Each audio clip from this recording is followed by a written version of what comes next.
Big hand, Giorgio Graziosi.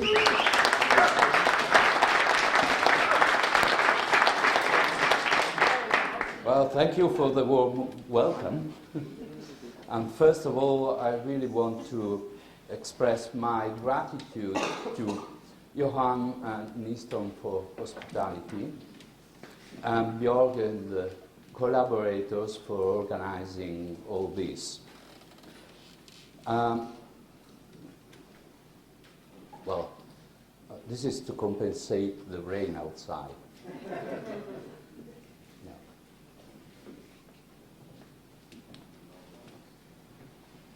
I'm going to talk about DNA of coffee.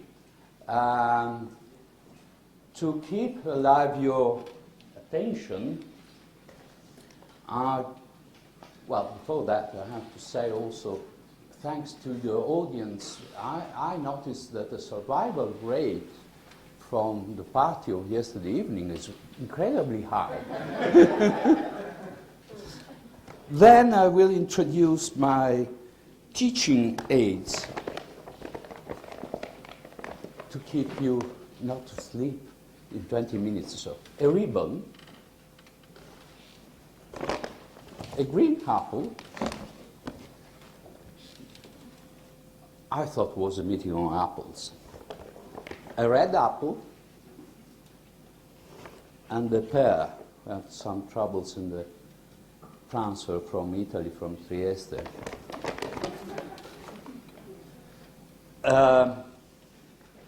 Okay, now DNA of coffee. I started 15 years ago working on coffee. Can you hear me? Yep. And nothing was known on coffee DNA. Absolutely nothing. Well, I say, this looks a nice field to work. Especially because I'm living in Trieste, where coffee is important for many reasons, because all the chain except the production, of beans, and, well, not now, because I put it up a greenhouse.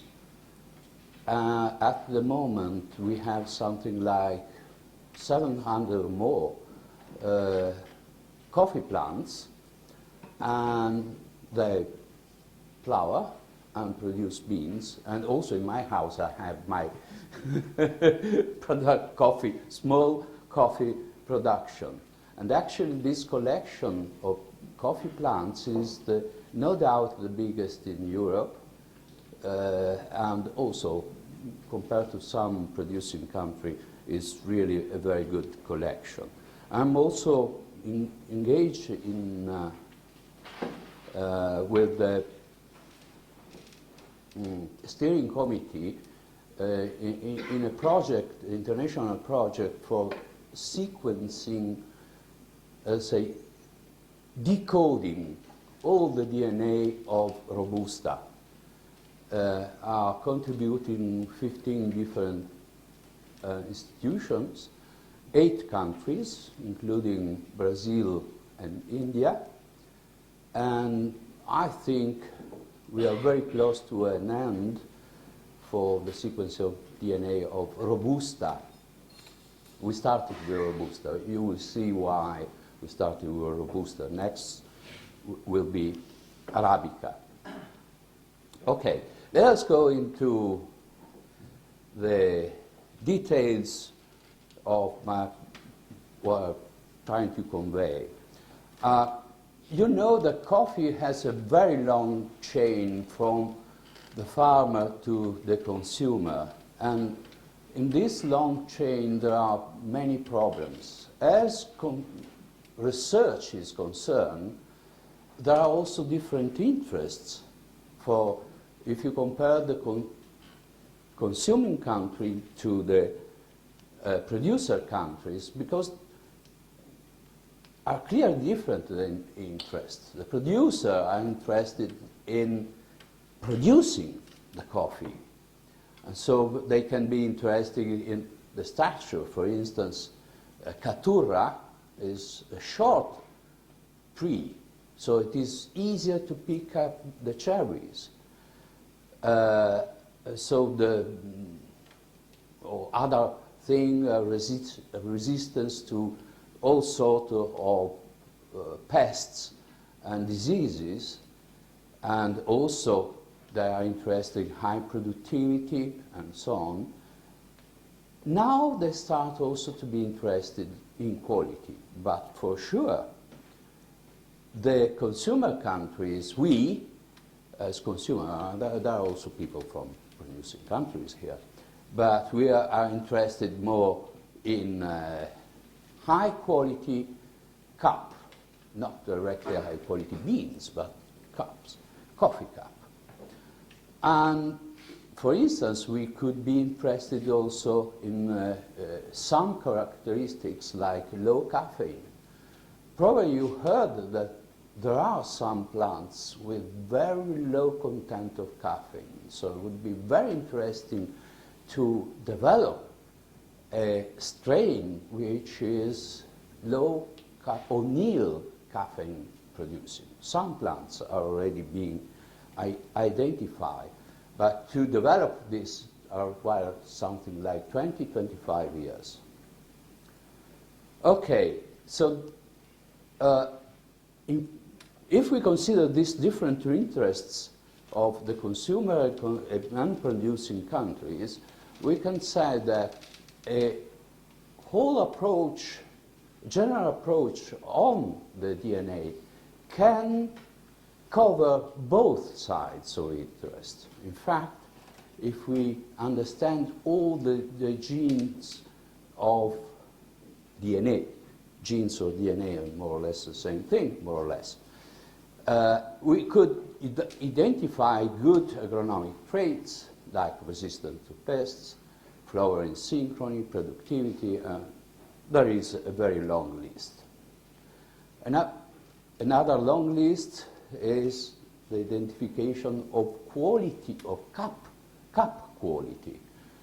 And for instance, we could be interested in the cell wall thickness that you roasters might be very much interested. I'm sure that you have some experience that different coffee require different roasting parameters, because not all the beans are the same, and that depends on many things. Also, solubility is important, because if you cannot extract enough juice from the coffee would be less good. So solubility is no doubt important. Being uniformity and other things are also interesting. Now, yesterday came up an issue very interesting, that is post-harvesting treatment and so on. How do they affect coffee quality? Well, you have to take into account also the genetics, not only the environment, but also the genetics. Because, first of all, you must have very good genes to produce a very good bean. Then that bean can be spoiled by the environment, by all sorts of treatments, by adverse condition, environmental condition like no rain or too much rain and so on. But if you don't have a good set of genes to produce a good bean, you start from bad quality from the very beginning. And you might be interested in knowing what is the percentage of the effects of genes compared to the effect of the environment. And I tell you, it is perhaps hard to believe, but the genetics affect the quality of the bean for about 90%, leaving only to the 10% to the environment and different treatments. But that 10% is very important. We can taste differences of, you have been doing that yesterday, you are going to do it today. Environmental differences affect very little, but we can feel that because the roasting process enhances the differences of the genetics. Okay. Now, yesterday we heard talking about varieties, but nobody mentioned that there are two species of coffee which are marketed. And one is Arabica and the other one is Robusta. What is the difference between these two coffees? Everybody knows that Arabica on average is a lot better compared to Robusta. But from the point of view of genes, between Arabica and Robusta, there is the same difference as between an apple and a pear. Okay? Nobody would mix up apple or sell apple mixed with pears. It never happens. On the contrary, on the coffee market, sometimes you have a mixture of Arabica and Robusta. Why I'm saying there is a great diversity between these two species? Let us have a little look to science. And Robusta has 22 chromosomes for 1.7 billions of small bricks to do the DNA. How much is that DNA? Here comes the ribbon. Each cell has more than 0.5 meter of DNA. How can that fit into a cell? Because it is very, very thin and coiled up. So 0.5 meter for a cell. So if we take all the DNA of a bean, we can go to the moon and come back. It's just incredible, the amount of DNA and how long it is. And we have 1.7 billions of small molecules forming this DNA. So understanding this is time consuming and money.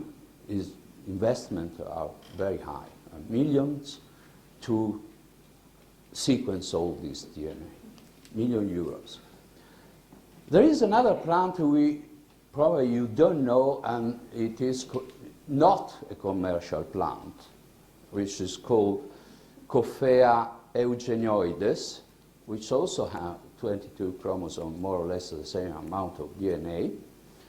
And we suppose less than 1 million years ago, probably something like 100,000 years ago, one granule of pollen fertilized a canephora flower, cross-fertilization, and came up the Arabica.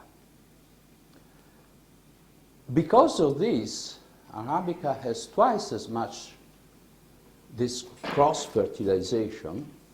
Arabica has twice as much chromosomes and twice as much DNA. So understanding what is the DNA of Arabica requires twice as much energy as compared to Robusta. I should say Robusta in English. I prefer the Italian pronunciation, so I say Robusta. Okay, a little bit of DNA, because DNA. How can we can see the actual DNA. The background, the black background is a sort of pudding, I mean a gel, where we put, on a pudding we put a little bit of DNA and we send an electric current through the pudding. The DNA moves inside, and so it is, the DNA is moving from up towards down and divides according to the dimension of that bit of DNA.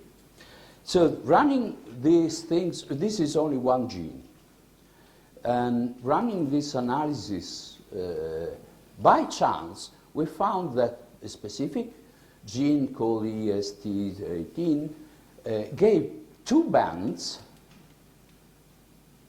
two white lines, for Arabica, and only one for Robusta, and only one for Eugenioides. Clearly, Arabica is a descendant of Robusta and Eugenioides, because you see the two bands are the same level, so they are the same thing.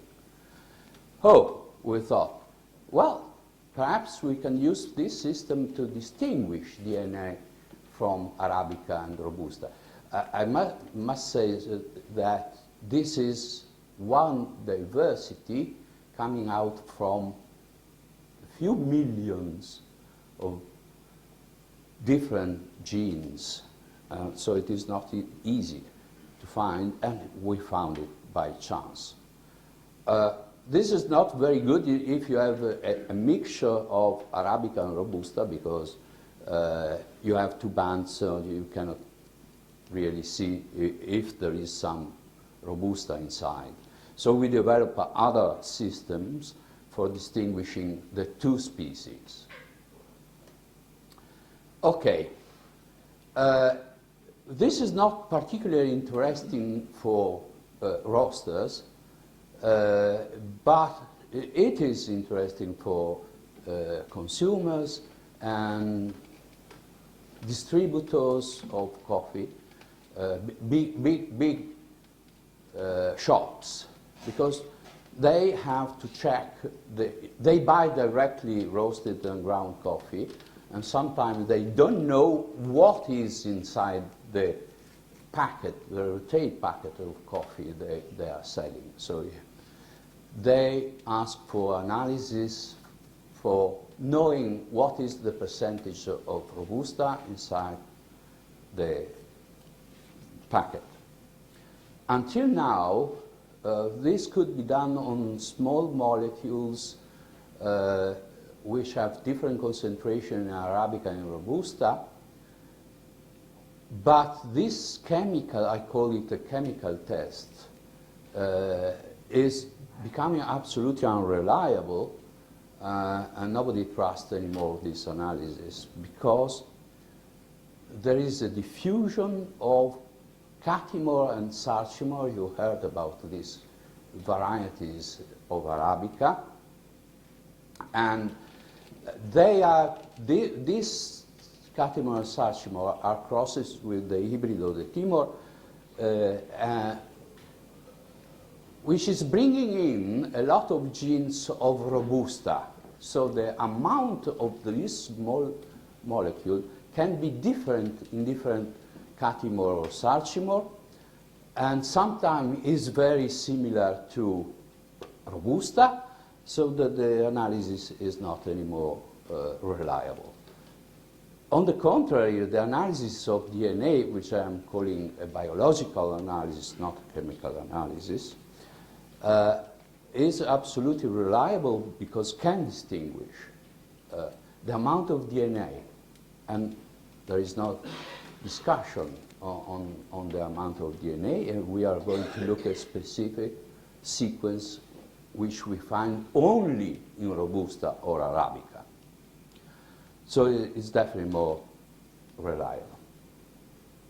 Okay, yesterday you heard mentioning a lot of varieties, but I was very pleased because this is my field, is something that I'm working on since many years.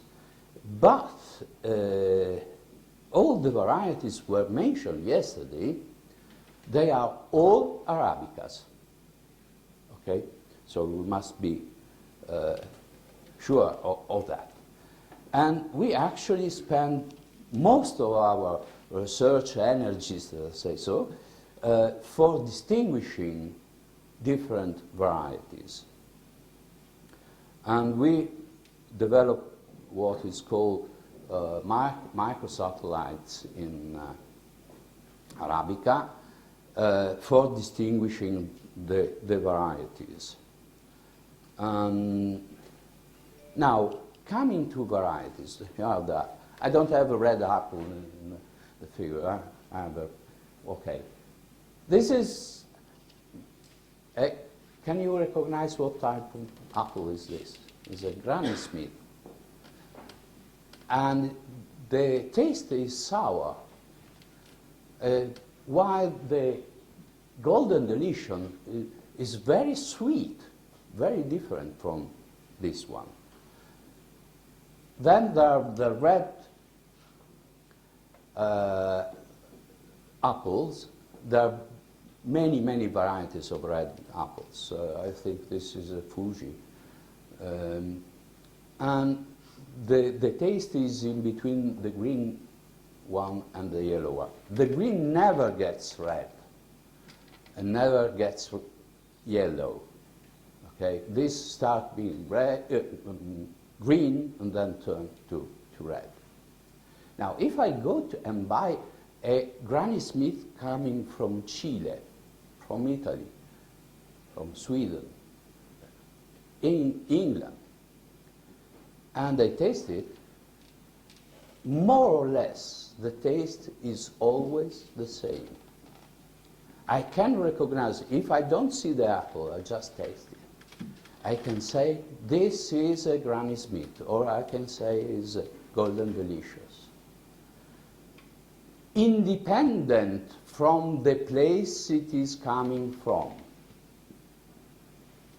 And you can experiment that. You go to the market and buy the apple and ask where is coming this apple, and compare different apples with the same skin, the same color. You can recognize the same taste. Okay, and why is that? I'm asking you, why is that? Can you have an idea why, independent where it's coming from, Chile, from Italy, from where you want, the taste is the same? Why? Yeah, because they have the same gene. Okay? Almost the same. There are small differences, but the genetic background is absolutely the same.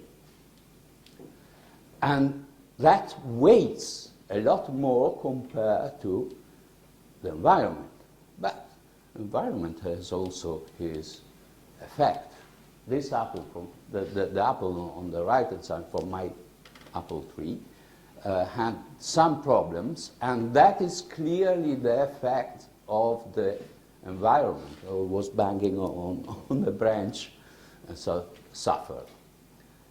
I ate that apple, and the taste was not exactly as this one, but I could recognize from the taste that it was, in any case, a Granny Smith.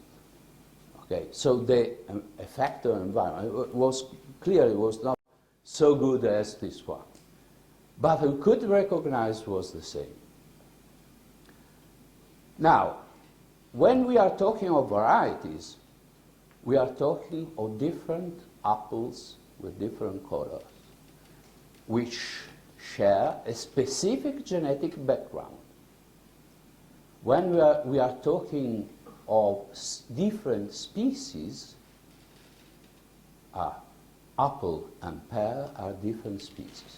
These are Caturra compared to coffee. This is Caturra, Iapar, or whatever. The Pacas, Pacamara, and so on. This is Robusta. This is Arabica, this is Robusta. Is that clear? Yeah? To express it better, a dog and a cat are two species, Arabica and Robusta, okay? Totally different.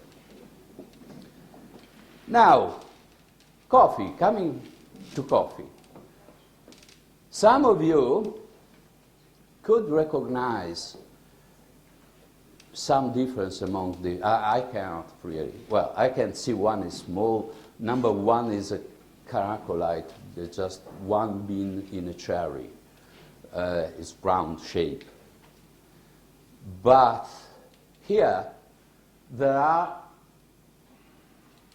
3 species, okay, different species, and there are 3 Arabicas. So here we have apples, pears, and plums. Can you recognize the difference? Well, not really. Not really.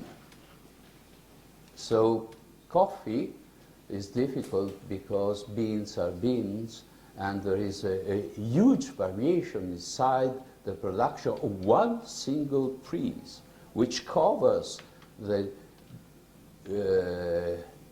differences, what you can recognize in a bean covers the difference that are present in different species. In fact, number 1 is an Arabica, as number 2, number 3 is a Robusta, number 4 is again an Arabica, probably Pacamara or Maragogipe. And then number 5 is the Iberica, which takes a very small amount of the market and produces a horrible coffee. But it's a completely different species. Again, I want to underline that you cannot have a good coffee if you don't have a good set of genes, as the apple demonstrates. Okay, now to make you sure of what I'm trying to convey to you, and since yesterday, I changed my presentation since yesterday, because I heard Graziano mention, where is Graziano? SPC.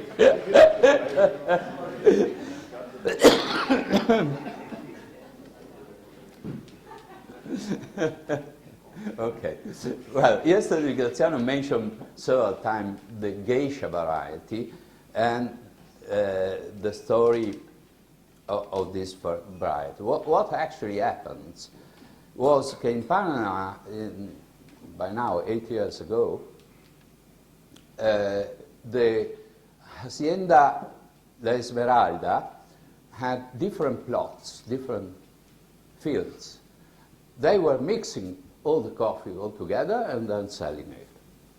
One day, Daniel Peterson thought, well, let us keep separate and taste it.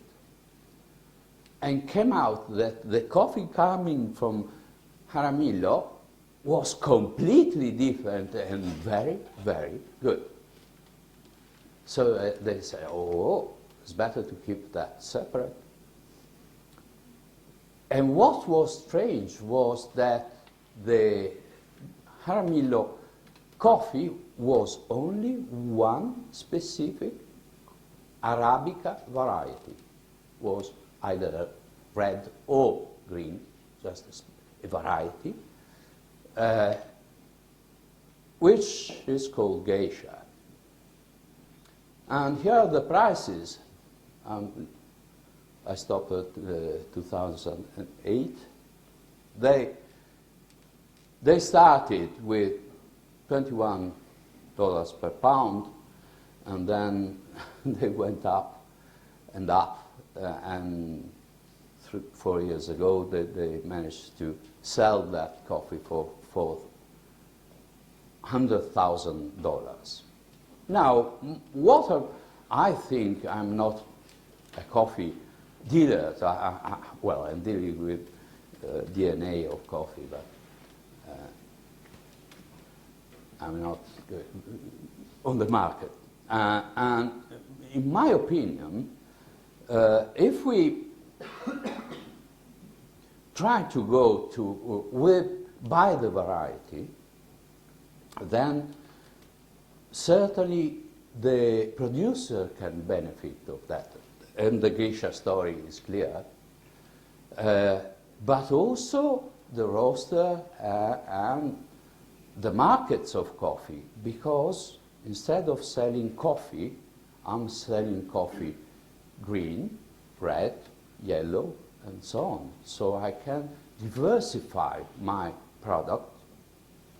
And the idea that Graziano, again I'm mentioning him, of yesterday, of putting up the photograph on the box of the producer, I think is a great idea.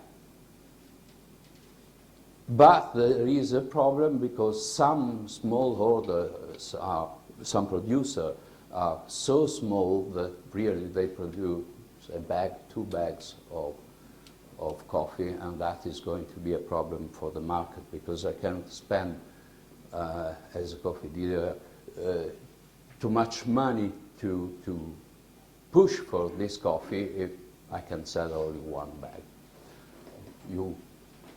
You must express your opinion on this as coffee roaster. Now, a little bit of problem before going to have a look to all the varieties. I tell you the story of the origin of coffee. Of course, all Arabica, I'm talking about Arabica, come from Ethiopia. That is the country of origin.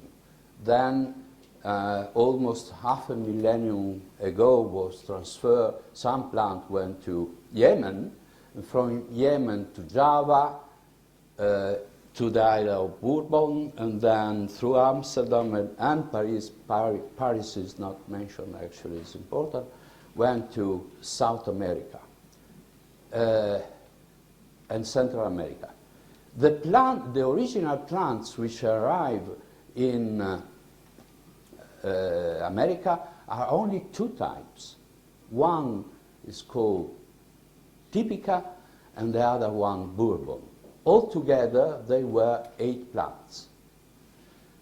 This means that the genetic diversity of all the varieties coming from Central and South America are almost the same because they started from very few plants. And so 1 plant, and the other group was 7, but the 7 plants were very, very similar from the point of view of genetics. So the diversity is very low. Now, coming to what we have been doing on the varieties, this is what comes out from our sequencer, and we are here comparing different varieties, and there are 3 different varieties, and 2 samples came at the distance of 2 years, so for sure it's not the same sample as production, but was the same commercially the same sample was arriving from the same place and so on. So you can see which are the ones which are the same. Look at the first peak. Here is the first one. Here is not here, but he's here. It's not here. And so clearly, when you look at the general profile, you see that that is absolutely the same as the third one. The second one is different. even if it was coming from Congo, as the other two. And then we compare in Uganda, you see again the profile is completely changing. Now we can feed this data into a computer and asking which are the more similar or the more diverse varieties within the Arabica species. It comes out this funny genealogical tree in a sense. Now, to understand this one, let us start from the Robusta here that clearly is different from all, oops. Oh, okay. Which is clearly different, Robusta, from all the other Arabica varieties.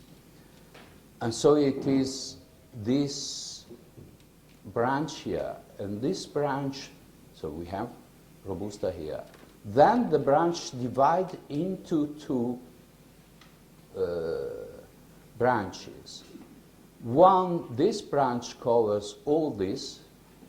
The other branch covers all the green varieties.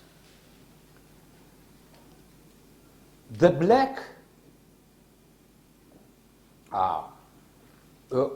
what was our surprise? Now, we ran the analysis, mix all the results, and asked to the computer to draw this genealogical tree. And we were very, very much surprised that the results, well, were collected according to the different origins. Then we thought it over a little bit and said, obviously, because in America arrive only few plants, so they are always very similar. In Ethiopia, there are so many different plants because it's the origin of Arabica. And of course, if we go to India, then most of Indian varieties arrive from also very few plants, but different from those which are in South America. So at the end we said, well, this proved that our approach, genetical approach, gives a real information because they collect it according to the origin. So to understand, SL selection 28 is very similar to CAT-Y 144. I think that you are going to talk about selection 28, are you? Yes. So I was saying that selection 28, according to our data, is very similar to CAT-Y 144. There you see a small branch here. And then there are so many different names. Mocha actually, there are very different mochas. Depends which mocha you refer to. All the black are mainly Pacas, Pacas, Pacamara, Mundo Novo, CAT-Y. They belong all to the coffee coming from America, and they are very, very similar, all the black ones. The yellow ones are those that have been crossed with the hybrid of the Timor. They introduce some extra gene coming from Robusta. So there are many different Catimor and Sarchimor. We analyzed nearly 70 different Catimor, and we found at least 40 different Catimors. From the point of view of quality, some are good, some are not so good, because they have been crossed. There are genetic reasons. I cannot go into that detail.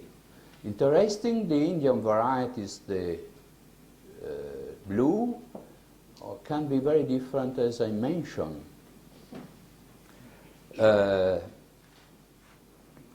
because they started from very different. You can't see near the blue, can you? Yeah. Now, the really astonishing thing is the analysis of the Ethiopia coffee. All the red and the green are coming from the red from one estate, from one Irga Kefe, but not the region, only one single producer. And we analyze one bean and say, oh, when we analyze that bean and say, oh, it's very different from the Americans' beans. Then we analyze the second bean coming from the same place and was totally different. Oh, it was what a surprise. And then each bean we analyzed was different, but very, very different. You can see the diversity of the commercial variety is nothing compared to the diversity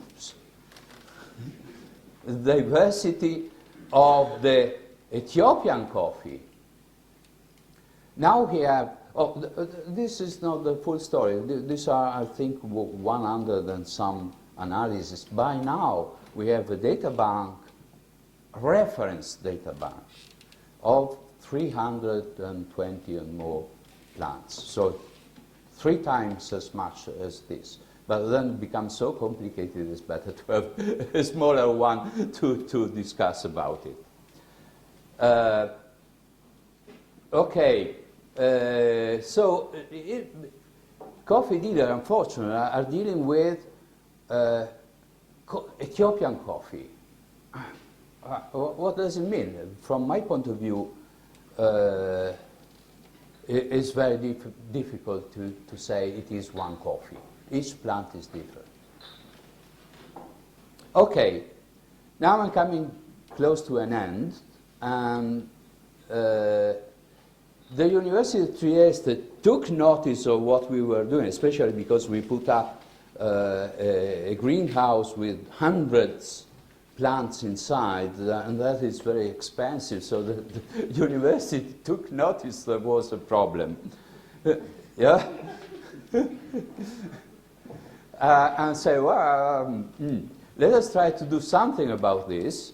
And since we developed also 2 patents on coffee DNA, they said, well, let us try to establish an independent company inside the university, which is called DNA Analytica, which can provide services to the coffee dealers, analyzing the DNA of coffee. And we actually have 2 patents, one on distinction between Arabica and Robusta, and then the identification of variety. From the practical point of view, what is the use of these things? Coming down to something more practical. As a coffee roaster, you receive, you're going to roast a certain amount of coffee, and today you receive a sample of 0.5 kilogram. What are you going to do? I look at it, see defects and so on, then I take it, I roast it, and taste it in a cup, and say, well, yes, this is a good coffee. I'm going to order 10 bags, half a container or 1 container. When arrives, what can I do? I just look at it again, see what are the defects, then I have to roast it again and taste it again. Is there any mean? I'm sure I say, well, yes, perhaps it, well, yes, is the same coffee, more or less. But you don't have an absolute test. While if we are going to look at the DNA, we can say with 100% certainty, as you have seen the graph, is the same, is not the same. Or is a mixture, yes, is the part is the same you tasted the first time, part is not. And this analysis, well, this is one type of analysis. Then checking the blend of Arabica Robusta is more interested to the great distribution, to shops, and not really for roaster. But for the producer here, there are some producer, we can certify the origin because we have a data bank of the 300 and so coffee. The varieties which are actually commercial varieties are only 20 or 30. But we have analyzed everything we could analyze single trees of Ethiopia, for instance. We can certify the origin. This is important, for instance, for very expensive coffee, like Blue Mountain. Recently, well, you'll see in the Espresso Fair in Trieste next week, we are going to certify a Blue Mountain and say, yes, this is true Blue Mountain, because we have a data bank and say, oh, this coffee dealer asks us whether it is Blue Mountain. We compare with our data and say, oh, yes, absolutely it is. And so he got a certificate. I hope that he can sell that coffee at smaller, higher price with benefit for him, and which should be transferred also to the producer, of course. Then we have also certificates saying that that coffee is not a GMO. Do not exist genetically modified organisms for coffee. Do not exist. But some customs, well, yes, do exist only in certain laboratories, but there is no commercial coffee modifier. Okay? It doesn't exist, commercially speaking. But some customs are asking for a certificate that is not a GMO. So we are providing also that. Okay, these are cherries grown in our greenhouse. So our cherries grown in Trieste, believe or not. We are a small producer. That's the flower. That's all. Thank you.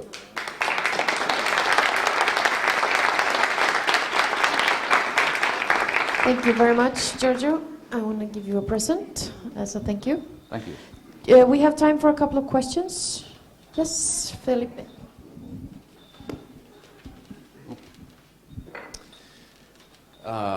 Giorgio, thank you very much for your speech. And right here. Thank you, and I think your work is very impressive and very important. Now, so I'm coming to you as a producer, and we have identified that varieties are very important, as you said.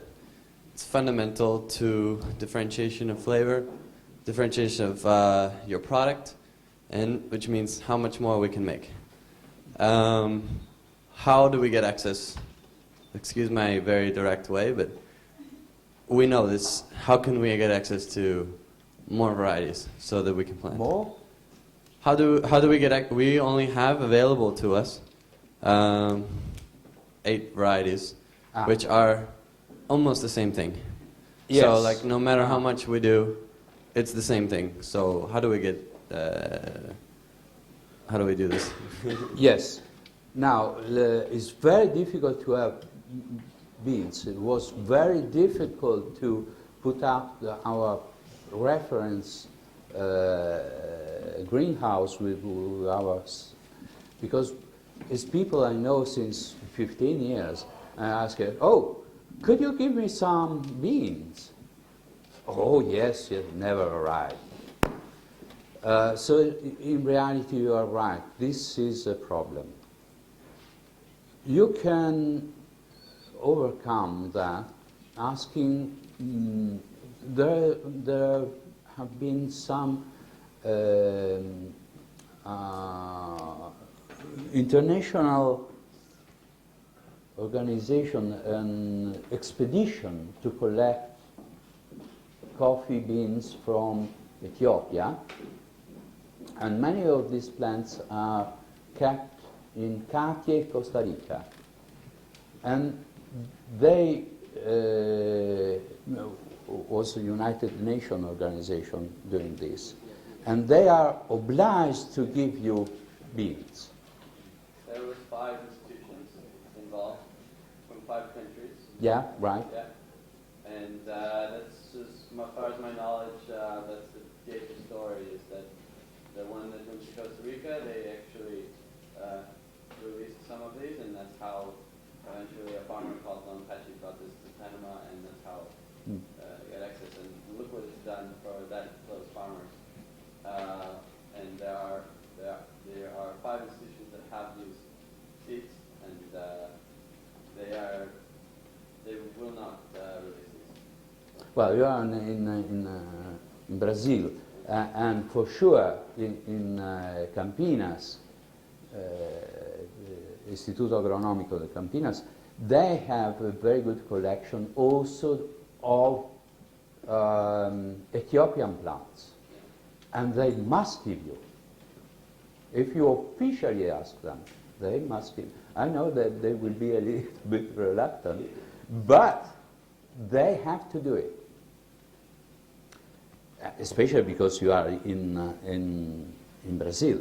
If I'm going to ask from Italy, then it would be more difficult. But even in that case, we managed to have officially some beans from Cartier, from Istituto Agronomico de Campinas, from other places, for the coffee board in India or Kenya, Tanzania, and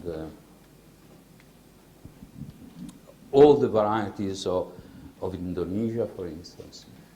But some institutions, and you know them, are obliged to give you, officially. So it's not, I know this is not easy, but you can. Oh. You must insist. Oh, you are not convinced. Yes. Okay, we have a question over here. Yeah, I know there's you know, you have a lot of mixed varietals or hybrids that are, let's say, Pacamara is a mix of Pacas and Maragogi. exactly, and sometimes, you know, in the fields they are going back to their original form. So if you have like a Pacamara, it can go back to a Pacas or a Maragogipe. Is that something you can control genetically? Absolutely yes. And for instance,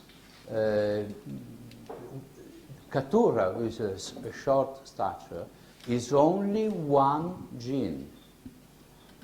Pacamara is still recombinant in the sense that the descendants of Pacamara can be slightly different.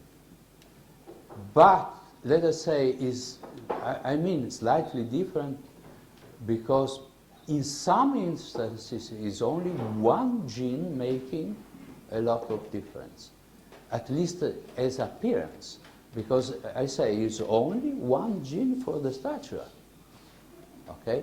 And also for having big beans is control the gigantic gene, but let's call it that way.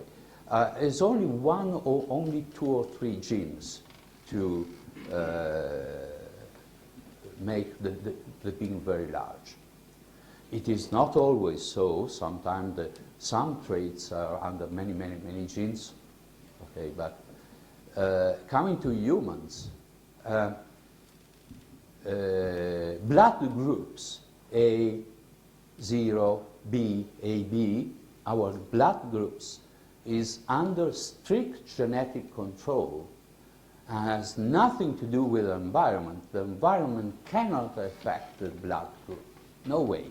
Many genes is the same for coffee. The environment cannot affect the action of the gene. That is why I'm saying that some genes are more important. Okay? And so one single, and again, the blood group is one single gene, which can make a lot of difference. Yeah, but my question is more, can you analyze a plant and say, and kind of tell how... Can you analyze a Pacamara and say, and tell if there's a big risk of this specific plant going back to its original form? Because this is a problem for some farmers. They're planting Pacamara, and then they end up with a lot of Pacas anyway. So. Okay, no, the only way is to keep seeds from Pacamara and carry on different generations and made it stable. That is the only reasonable approach. I'm interested. I have never heard of that before. That a Pacamara goes back to being Pacas or Amargo Ipe. Can you explain briefly? We have like 3 minutes. Can you explain briefly about what is going on? What happens? The point is, if I cross two plants very different, like the Hybrido, the Timor, and all the Catimor, Sarcimo, why I'm saying that they are very different? Because they started from different hybrid Timor plants, thinking that all the hybrid of Timor are the same. They are all different. Each plant is different. So all the crossing which has been done gave different results. That is the first generation. The second generation, the diversity spread out, so have many plants, all are different one from the other. But if I take one plant and self-hybridization, which can be done in Arabica, not in Robusta, but in Arabica, yes, and keep it aligned for 10 times, then after 10 generations, the diversity of the descendant is very low. I have a line, a pure line. Pacamara has been, as Pacas also, has been produced, I don't remember exactly, but less than a century ago, less than 50 years ago. Actually, at the first course of the International Master on Coffee Economics and Science in Trieste, I was looking at the list of the students coming from coffee boards. At a certain stage, I arrived to Pacas. I said, "Oh, do you know there is a variety of Arabica called Pacas?" It was coming from Salvador. It took a few minutes to answer me. He said, "Well, yes, it's been done by my grandfather." Oh, okay. So it is fairly recent, the Pacas and Pacamara. And so it is, we call it in genetic terms as still segregant. The characters are still divided, but there is the diversity is only a few genes. I mean, can't you separate that already at the nursery? I mean, can't you really early see which ones will be Pacas and which ones? I thought you sort of separated that at the nursery. That you sort of remove the Pacas from the Pacamaras? Yes, sometimes yes, just looking at the plant, if it is an obvious character. But if it is not obvious, then we can look at directly on the DNA, provided that we know which are the genes involved in the characteristics you want. Okay? So there is a shortcut. We can even look at the bean. Have the bean, take a little piece of one bean, analyze the DNA, and plant that bean, which is a good one. So really we can do a lot faster. But we must know all the sequences, and we don't know yet all the sequences of DNA. That is why we are doing this big international project. One very short question.